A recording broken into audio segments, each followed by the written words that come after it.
नमस्कार, आपका स्वागत है कनेक्टिंग विजडम चैनल पर, जहां हम आपको ले चलते हैं उन सनातन कहानियों की ओर जो सीधी हमारे जीवन से जुड़ी हैं।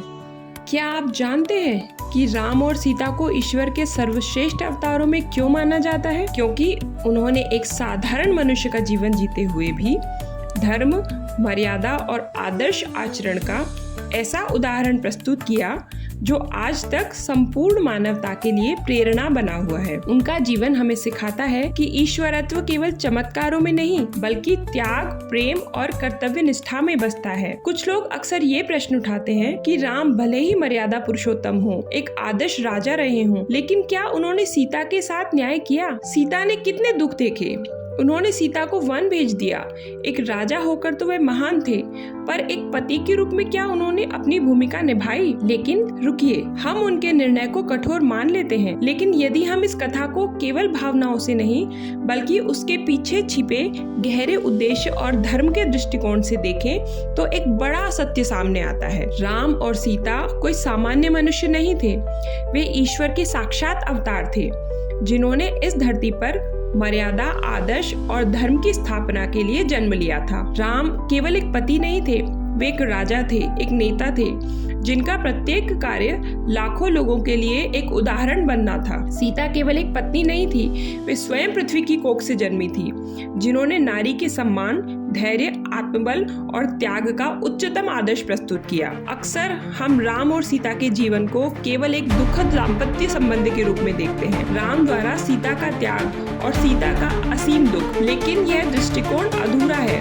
यदि हम उनके जीवन को राष्ट्र धर्म के संबंध में देखें तो हमें समझ में आता है कि जब कोई व्यक्ति राष्ट्र की सेवा करता है तब उसे अपने निजी सुखों और संबंधों का बलिदान देना पड़ता है। राम और सीता का जीवन केवल व्यक्तिगत संबंधों तक सीमित नहीं है बल्कि आदर्श नेतृत्व, त्याग, प्रेम और कर्तव्य की पराकाष्ठा को दर्शाता है। राम और सीता ईश्वर की वह दिव्य रचना है जिनके माध्यम से भगवान ने मानवता को यह सिखाया कि एक राजा और रानी का धर्म क्या होता है और एक राष्ट्र के नेतृत्व में मर्यादा, त्याग और प्रेम की भूमिका कितनी महत्वपूर्ण होती है। उनके जीवन का उद्देश्य केवल एक पति और पत्नी के रूप में संबंधों को चित्रित करना नहीं था बल्कि एक आदर्श राजा और रानी के रूप में उनके कर्तव्यों और संघर्षों को दर्शाना था। राम और सीता ने अपने जीवन के हर चरण में कई परीक्षाओं का सामना किया और हर कदम पर एक आदर्श की स्थापना की। बाल्यकाल में उन्होंने माता पिता को एक बालक की तरह प्रेम, सम्मान और सुख दिया। जब वे गुरुकुल में थे उन्होंने गुरु को प्रसन्न कर निष्ठा और बुद्धि का आदर्श प्रस्तुत किया। जब विश्वामित्र के साथ गए तो उन्होंने राक्षसों का संहार कर वीरता दिखाई और जनकपुरी में धनुष तोड़कर उन्होंने न केवल सीता से विवाह किया बल्कि प्रेम, बल और संकल्प का परिचय दिया। जब उन्हें वनवास मिला तब उन्होंने बिना विरोध किए उसे स्वीकार कर एक आदर्श पुत्र का धर्म निभाया। सौतेली माँ कैकेयी को भी सगी माँ की तरह सम्मान दिया।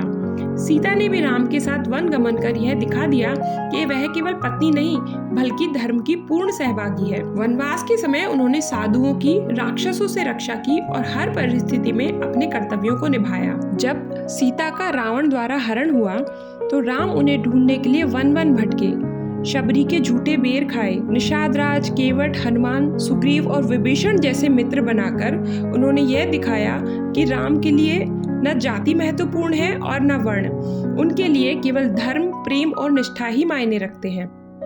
राम ने वानरों, भालुओं के सहयोग से समुद्र पर पुल बनवाया और सबको यह संदेश दिया कि अगर संकल्प और निष्ठा हो तो बड़े से बड़े काम को भी संभव किया जा सकता है। उन्होंने रावण का वध किया और सीता को पुनः सम्मान के साथ अयोध्या लाए। यहाँ तक राम और सीता ने एक श्रेष्ठ पति पत्नी के जीवन को पूरी निष्ठा के साथ जिया, लेकिन ये कहानी यहीं खत्म नहीं होती।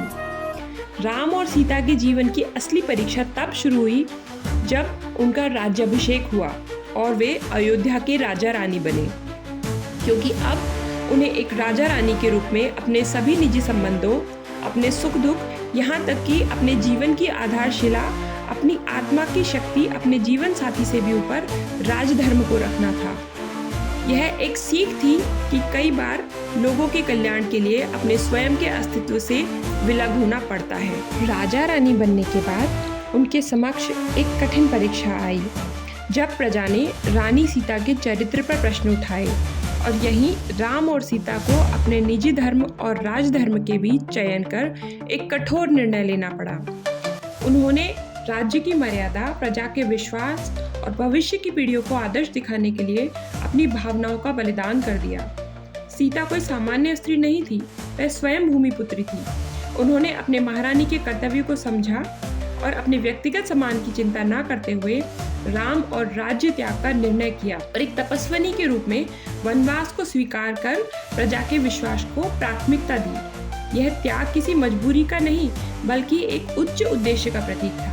उन्होंने स्वयं वनगमन स्वीकार कर लिया ताकि राम एक निर्विवाद और आदर्श राजा के रूप में प्रतिष्ठित रह सके। राम ने भी सीता को वन जाने दिया। यह निर्णय कठोर अवश्य था, परंतु यह केवल पति का नहीं बल्कि एक न्यायप्रिय राजा का था। सीता ने गर्भवती होने के बावजूद अकेले जंगल में जीवन बिताया। ऋषि वाल्मीकि आश्रम में उन्होंने अपने पुत्रों लव और कुश को शिक्षा दी, संस्कार दिए और योद्धा बनाया। वे इतने सक्षम बन गए कि राम के सभी प्रमुख योद्धाओं को परास्त करने में सक्षम हो गए। उन्होंने समाज को यह सिखाया कि स्त्री केवल कोमलता की प्रतीक नहीं बल्कि आत्मबल, संयम, विवेक और सम्मान की मूर्ति है। इसी प्रकार राम ने भी अपने दुखों को भीतर ही सहा। उन्होंने कभी अपने व्यक्तिगत कष्टों को प्रकट नहीं किया। एक राजा के रूप में उन्होंने प्रजा का कल्याण ही अपना धर्म माना। उन्होंने वनवासी जीवन अपनाया, जिससे कि सीता के बिना उनका जीवन भी एक साधना बन गया। राम और सीता ने एक दूसरे से दूर रहकर भी एक दूसरे के प्रति असीम प्रेम, सम्मान और निष्ठा बनाए रखी। उनका बिछोह त्याग था, बिछड़ाव नहीं। वह एक आत्मिक संबंध था जो शरीर से नहीं आत्मा से जुड़ा था। ऐसे अनेक उदाहरण हैं जहां राम और सीता ने अपने परस्पर प्रेम, निष्ठा और त्याग की अद्वितीय मिसालें प्रस्तुत की है। उस युग में जब राजाओं के लिए अनेक विवाह करना सामान्य प्रथा थी, तब राम ने सीता के समक्ष प्रतिज्ञा की कि मैं एक पत्नी व्रत निभाऊंगा और तुम्हारे अलावा किसी और से विवाह नहीं करूंगा। और इस प्रण को उन्होंने अंत तक निभाया। जब सीता वनवास में थी और राम को अश्वमेध यज्ञ करना था, जिसमें पत्नी का होना आवश्यक है, तब भी उन्होंने दूसरा विवाह नहीं किया। उन्होंने यज्ञ में सीता की स्वर्ण प्रतिमा रखी, क्योंकि उनका प्रेम, उनका संकल्प कभी मिट नहीं सकता था। सीता के प्रति राम के प्रेम और निष्ठा का परिचय उनका संपूर्ण जीवन देता है। जब रावण ने सीता का हरण कर लिया था, तो राम, जो कि भगवान थे, पर फिर भी एक साधारण मनुष्य की भांति वन वन भटके और हर पग पर रोते हुए बस एक ही सवाल करते, हे पवन, क्या तुमने मेरी सीता को देखा?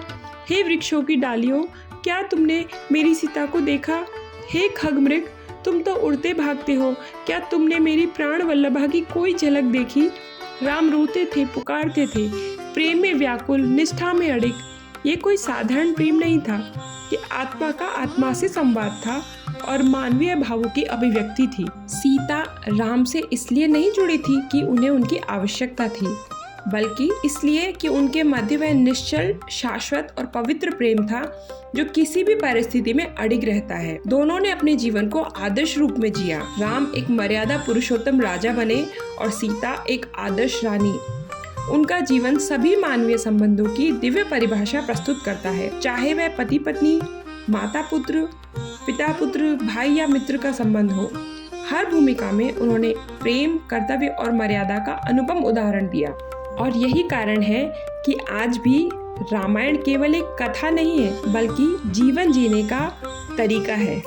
यदि हम उनके आदर्शों का थोड़ा भी अंश अपने जीवन में उतार लें, तो हमारा जीवन भी मर्यादा, सहिष्णुता और दिव्यता से भर सकता है और हम भी अपनी अपनी रामायण रच सकते हैं। अगर आपको ये वीडियो पसंद आया तो इसे लाइक करें, शेयर करें और घंटी का बटन दबा के हमारे चैनल को सब्सक्राइब करें, ताकि हमारे आगे के वीडियो आपको सरलता से मिलते रहें। धन्यवाद।